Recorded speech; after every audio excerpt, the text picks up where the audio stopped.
জয় জগন্নাথ। সকালে কিন্তু একদম মনে ছিল না যে আজকে উল্টো রথ। প্রেশার কুকারে সিদ্ধ ভাত বসিয়ে দিয়েছি আর ব্রেডকে ডিমের মধ্যে চুবিয়ে চুবিয়ে ফ্রাই করে নিচ্ছি।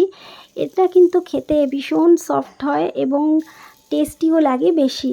এইভাবেই করে দেই ছেলেকে টিফিনে। তো ওর টিফিন ভরে দিলাম আর মেয়ের জন্য কিছুটা হটপটে রেখে দিয়েছি। তারপর ছেলে ভাত খেয়ে স্কুলে চলে গেল, আমি গেলাম ছাদে ফুল তুলতে।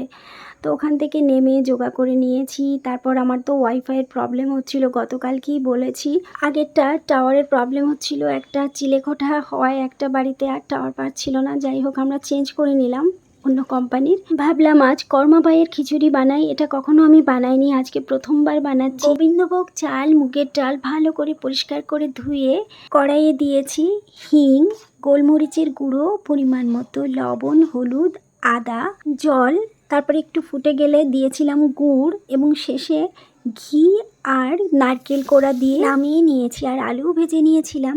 প্রথমেই ঠাকুরকে ভোগ দিয়ে তারপর আমি থালিটা সাজিয়ে নিয়েছি এবং এই খিচুড়ি দিয়েই একটা ফুড আর্ট করে নিলাম। আজকের এই পুরো ব্লগটা থালি সাজানো, রান্নাবান্না তোমাদের কেমন লাগলো জানিও। ফিরে আসবো আবার অন্য কোনো ভিডিও নিয়ে অন্য কোনো সময়। সকলেই সুস্থ থেকো, ভালো থেকো।